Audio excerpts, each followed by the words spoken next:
please give a huge, huge, huge, huge welcome back.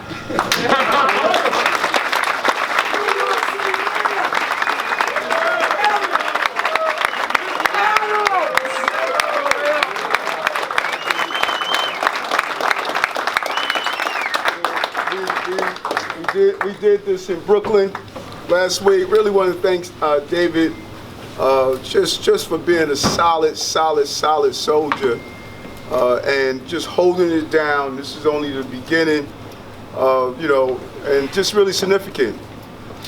You know, someone was shot in the head this week, and here's the real crisis, is that I said that, and you're trying to say to yourself, okay, which one?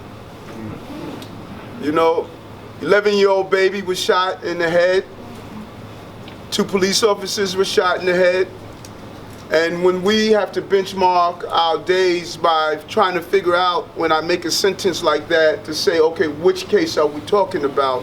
That's a real signal of the trauma we're experiencing. There's just no concern about that. And that's why we are re-energized with this moment. Because it's not only about the term I use all the time, intervention and prevention. Intervention, we have to deal with the guns that's on the streets right now. But prevention, we have to stop the feeders that cause people to pick up a gun in the first place. And no one wants to really engage in that conversation. When these young soldiers that are growing up are not getting the support they need, then there's only a pathway to eventually have to pick up a gun. Because if you're hungry, you're going to do what you have to do. And we've created that urgency, that environment, when people are just feeling desperate all the time. Because no one is leaving their mother's womb saying, I'm looking for a Glock. No one is leaving their mother's womb saying, I'm going to go do a stick-up. But if we continue to deny people the access that they need, then we're going to create these problems. You know, I should not have gone through school with a learning disability that no one diagnosed. You know, that these cases that we're seeing, you know, the gentleman who pushed the woman on the train at Times Square, his family has been saying, hey, he needs help, and no one gave it to him. So the end result is not what we're trying to do. But there's no better army than we can build in this city right now at this moment, than a bunch of black men. Yes, sir.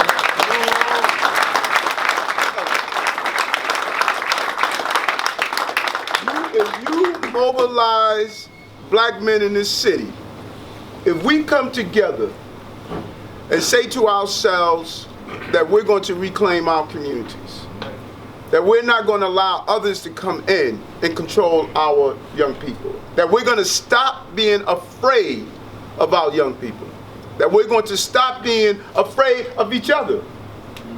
If we have a real movement in this city where black men start to love each other, you're going to see a remarkable change throughout this entire city, if not the country.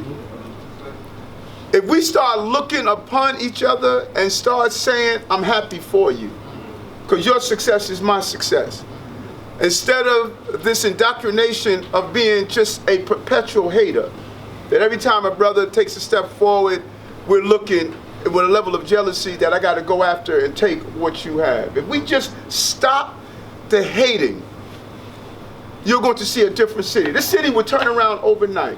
Teach. But we got to be visible in our presence. You know, we can't just do it in this little silo. We have to be visible in our present and be intentional by going to locations where it matters. Let me tell you a location that we should go to that may seem odd right now, but it's real. We should go to the 32nd precinct. We should go inside that precinct and say to those officers, that young man, someone needs to read the note. The young officer who was killed, he wrote a letter on why he wants to become a cop.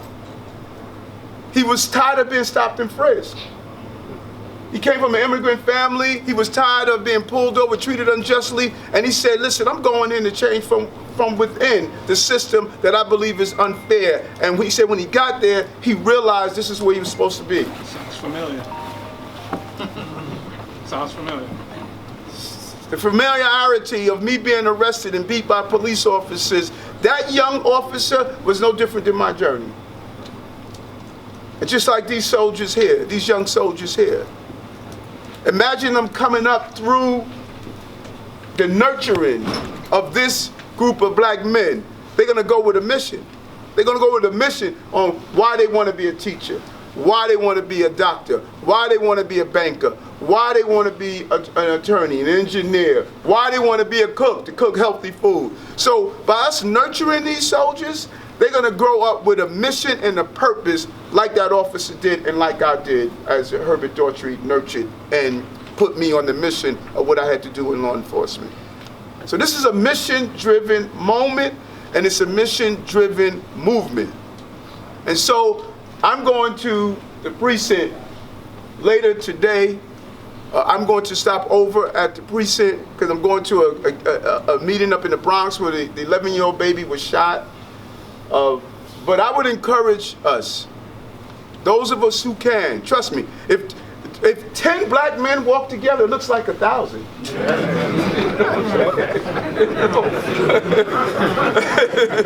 So if 10 of you, 20 of you will walk in that precinct with me and say to those officers, we feel your pain. And we're going to be clear when things are abusive, but we're also going to be clear when you're doing your job. And that starts the message that we need to focus on.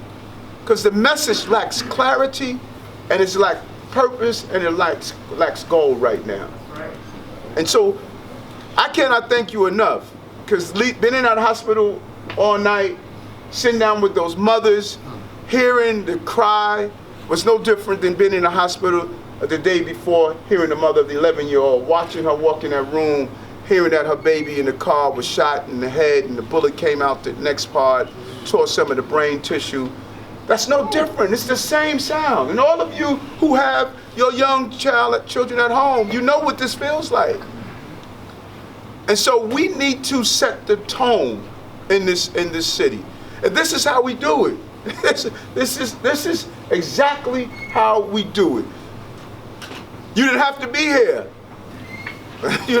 You are saying to yourselves that you don't want to sit on the sideline anymore and watch the destruction of your community. This is a powerful moment. And if you don't really lean into the moment, you're not going to understand the significance of the moment. That's right. I cannot thank you enough, because no matter how hard this is, no matter how difficult every day, from buildings burning in the Bronx, to responding to shooters, to dealing with homelessness, to dealing with the educational crisis, to dealing with COVID, I don't care how hard this stuff is. Only thing I'm sorry about is that I can't properly articulate to people the fullness of that. I'm made for this moment. I'm made for this moment. I'm made for this moment. We want this right now. We want this. Because winners want the ball when the game is on the line. That's right. I want the ball. And you here right now, you know what you're saying? You're saying, I want the ball, Eric. You're saying, I want the ball. I want the ball. I want the ball. People say, why do you want to do it so badly during these challenging times? And I just tell them clearly, because I'm not a punk. Crushed up. That's it. And we're not going to choke. So we got the ball right now. Let's do it.